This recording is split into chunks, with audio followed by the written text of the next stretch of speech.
छात्रों का आरक्षण के खिलाफ विरोध प्रदर्शन इतना उग्र हो गया कि बांग्लादेश में तख्ता पलट हो गया। शेख हसीना को पीएम पद से इस्तीफा देना पड़ा। इतना ही नहीं, उन्हें देश छोड़ना पड़ा। शेख हसीना को बांग्लादेश सेना ने देश छोड़ने के लिए सिर्फ 45 मिनट का समय दिया था। सूत्रों ने बताया कि हसीना बांग्लादेश छोड़ने से पहले राष्ट्र के नाम एक संदेश प्रसारित करना चाहती थी, लेकिन सेना ने उन्हें ऐसा करने की इजाजत नहीं दी। उन्हें आनन फानन में देश छोड़ना पड़ा। कम समय में भारत में आने की खबर शेख हसीना की जब भारत की खुफिया एजेंसी को मिली तो हर किसी के हाथ पैर फूल गए। लेकिन भारत के सुरक्षा सलाहकार अजीत डोभाल ने उतने ही देर में बड़ी प्लानिंग कर ली थी।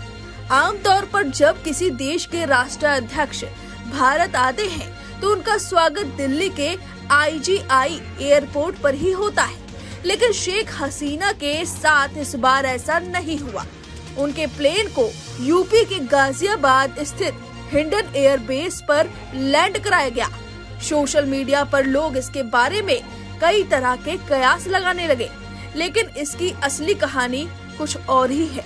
इसके पीछे अजीत डोभाल की प्लानिंग थी। दरअसल हिंडन एशिया का सबसे बड़ा एयरबेस है। यहाँ वायुसेना का कंट्रोल है। इस एयरबेस पर भारत के कई परमाणु सक्षम एयरक्राफ्ट और फाइटर जेट हमेशा मौजूद रहते हैं। इसके अलावा यहाँ की सिक्योरिटी आम हवाई अड्डों के मुकाबले ज्यादा पुख्ता है। शेख हसीना जिन हालातों में भारत आई हैं, वो आम नहीं है। यही वजह है कि दिल्ली के व्यस्त IGI एयरपोर्ट की जगह शेख हसीना के विमान को यूपी के हिंडन में लैंड कराया गया, जिससे किसी भी दुश्मन देश को इसकी जानकारी न हो सके और शेख हसीना की सुरक्षा भी पुख्ता हो सके। साथ ही भारतीय रडार उस वक्त एक्टिव थे और उन्होंने शेख हसीना के विमान पर कड़ी नजर रखी, क्योंकि यह भारतीय सीमा में प्रवेश कर गया था और कोलकाता एयर स्पेस से उड़ान भरा। सूत्रों के मुताबिक कर्मियों ने किसी भी आपात स्थिति में सहायता के लिए 2 राफेल लड़ाकू विमानों को एक्टिव कर दिया था। अजीत डोभाल हर संभव परिणामों के लिए तैयार थे कि अगर हमला होता है तो भारत भी जवाबी कार्रवाई कर सकेगा। शेख हसीना का विमान कहां लैंड होगा, इसकी जानकारी लैंडिंग से पहले तक खुफिया रखी गई थी। सुरक्षा कारणों की वजह से किसी भी आम इंसान को नहीं पता था कि उनका विमान कहां लैंड होगा। एक्सपर्ट्स की माने तो ये भारतीय खुफिया एजेंसियों की स्ट्रेटेजी भी हो सकती है कि उन्होंने शेख हसीना का विमान दिल्ली में न लैंड करा के यूपी में कराया। इसके अलावा दिल्ली का IGI एयरपोर्ट बेहद व्यस्त एयरपोर्ट है। यहाँ हर रोज VIP मूवमेंट होती है। अगर शेख हसीना का विमान दिल्ली IGI एयरपोर्ट पर लैंड होता तो सुरक्षा व्यवस्था को संभालना और एयरपोर्ट से उन्हें सुरक्षित जगह पर सड़क के रास्ते ले जाना बेहद चुनौतीपूर्ण होता। आपको बता दें, विमान को करीब 5:45 पर हिंडन एयरबेस पर सुरक्षित रूप से उतरने दिया गया और पूर्व बांग्लादेशी प्रधानमंत्री से NSA डोभाल ने मुलाकात की।